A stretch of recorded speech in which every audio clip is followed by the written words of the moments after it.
आपको बागपत के ढिकौली गांव लेकर चलते हैं। फौजियों के गांव के नाम से प्रसिद्ध ये गांव सीएम योगी की अगुवाई में तेज रफ्तार से विकास कर रहा है। इस रिपोर्ट में देखिए।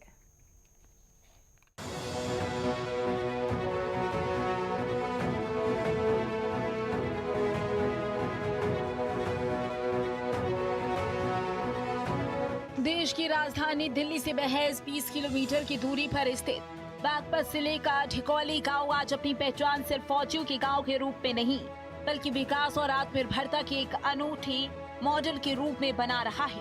लगभग 13,416 की आबादी वाला ये गांव, जहां 60% से अधिक युवा भारतीय सेना में सेवाएं दे रहे हैं, आज मुख्यमंत्री योगी आदित्यनाथ के नेतृत्व में विकास की राह पर तेजी से अग्रसर है।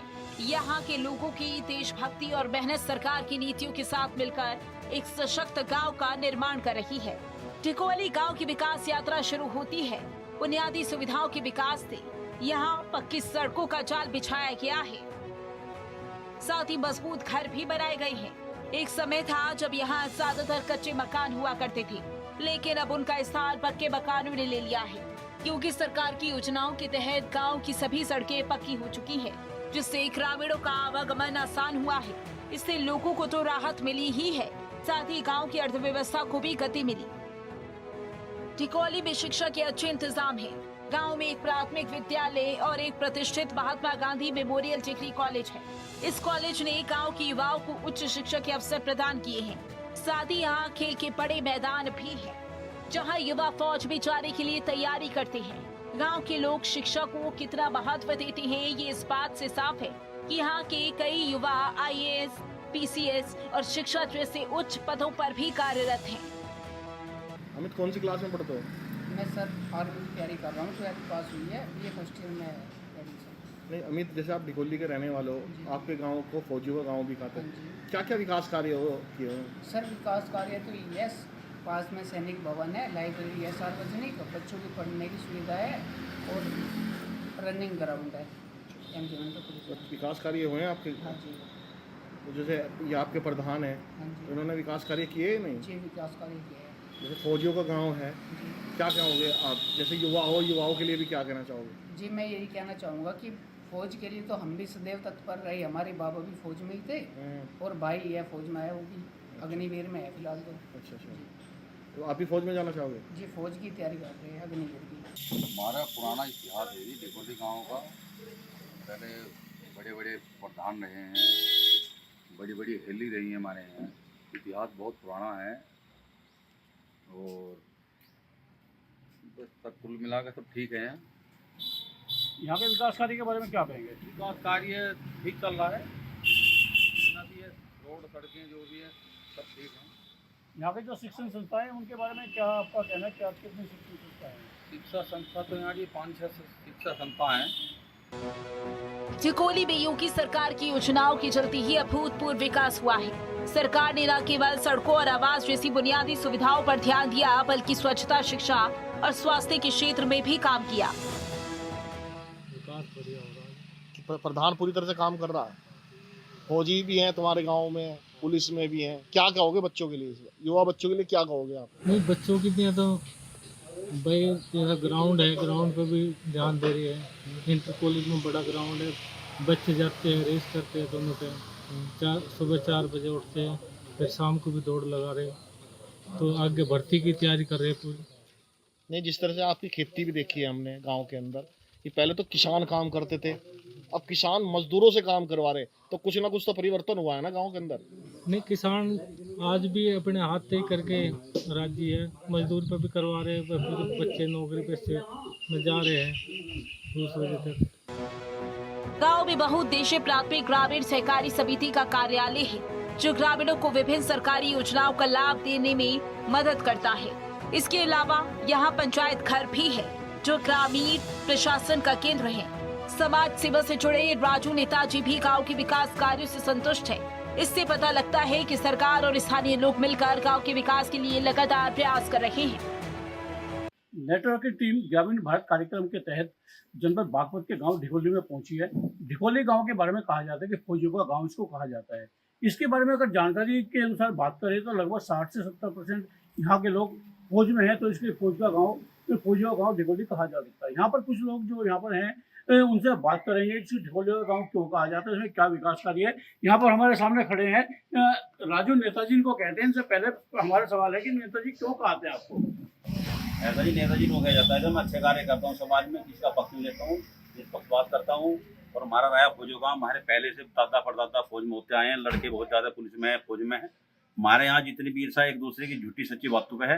गांव बहुत अच्छा है हमारा, एक दूसरे के हमदर्द बहुत ज़्यादा हैं, दुख दर्द में सब आना जाना है, कोई किसी किस्म की टेंशन नहीं है। राजू भाई, यहाँ के विकास कार्य के बारे में बताएं, क्योंकि ढिकोली को जो है फौजियों का गाँव कहा जाता है, तो उसके चलते यहाँ पर क्या क्या विकास कार्य हैं? विकास कार्य जो है ये पुस्तकालय है, बच्चों की लाइब्रेरी बन रही है, रास्ते वस्ते सब बढ़िया बन रहे हैं और सभी मामला ठीक है। कुल मिलाकर इस समय तो कोई कुछ भी कह सके। ढिकोली गांव में लोगों का मुख्य व्यवसाय कृषि है और यहाँ के किसान अब आधुनिक तरीके से खेती कर रहे हैं। गन्ना यहाँ की प्रमुख फसल है और कुछ किसान गुड़ का व्यापार भी करते हैं। गुड़ निर्माण करके किसान अपनी आय बढ़ा रहे हैं, जिससे ग्रामीण अर्थव्यवस्था को भी मजबूती मिल रही है। सरकार की नीतियां या किसानों की मेहनत मिलकर गांव को आत्मनिर्भर बना रही है।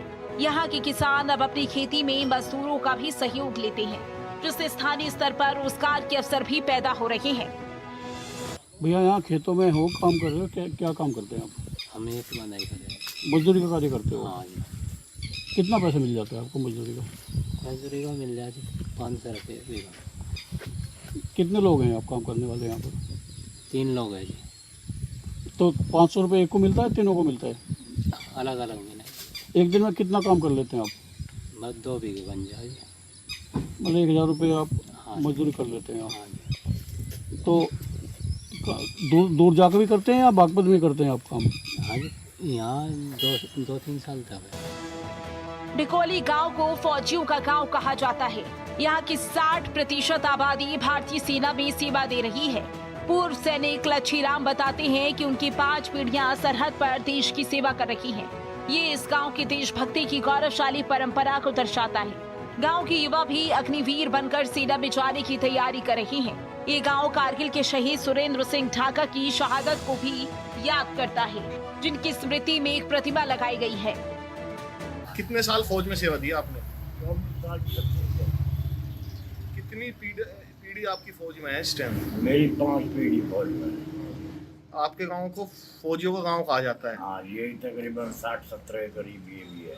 60-70% फौजी हैं यहाँ पे, तो इसे फौजियों का गांव किया जाएगा। क्या कहना चाहोगे आने वाली पीढ़ी को फौज के लिए? आने वाली पीढ़ी को यही है, अब जिस पीढ़ी में हम भर्ती हुए हैं उस पीढ़ी में तो आमने सामने की लड़ाई थी, अब जो है हवा से लड़ाई है। पहले हम अपने मोर्चे खोदते थे, बैंकर बनाते थे, उनमें रहते थे।